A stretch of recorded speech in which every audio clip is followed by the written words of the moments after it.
తెలుగు రాష్ట్రాల్లోని పలు జిల్లాల్లో ఇవాళ వర్షాలు పడనున్నాయి. నిన్న కూడా తెలంగాణ, ఏపీలో కొన్ని జిల్లాల్లో మధ్యాహ్నం తర్వాత వర్షం బీభత్సం సృష్టించింది.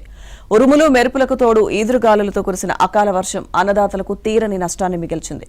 పలు జిల్లాల్లో పంట నష్టం వాటిల్లగా రహదారులపైన, ధాన్యం కొనుగోలు కేంద్రాల వద్ద రైతులు ఆరబోసిన ధాన్యం తడిచిపోయింది. కొన్ని ప్రాంతాల్లో రోడ్డుకి ఇరువైపులా ఉన్న చెట్లు, విద్యుత్ స్తంభాలు కూలిపోయాయి. సిద్దిపేట, సంగారెడ్డి, మెదక్, కామారెడ్డి, కరీంనగర్, జగిత్యాల తదితర జిల్లాల రైతులను అకాల వర్షం దెబ్బతీసింది.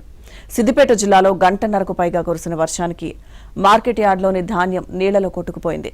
జిల్లాలోని చిన్నకోడూరు మండలంలో పిడుగుపాటుకు 2 ఎద్దులు మరణించాయి. అలాగే సిద్దిపేట జిల్లా కొండపాక మండలం దుద్దెడ శివార్లో ఉన్న టోల్ ప్లాజా పైకప్పు రేకులు ఈదురుగాలుల దెబ్బకు కూలి 4 కౌంటర్లు ధ్వంసమయ్యాయి. దీంతో దాదాపు గంట సేపు వాహన రాకపోకలకు అంతరాయం ఏర్పడింది. మండు వేసవిలో ఆంధ్రప్రదేశ్ను అకాల వర్షం అతలాకుతలం చేసింది. ఉరుములు, మెరుపులు, వడగళ్లు, పిడుగులు, ఈదురుగాలులతో కూడిన భారీ వర్షం పలు ప్రాంతాల్లో బీభత్సం సృష్టించింది.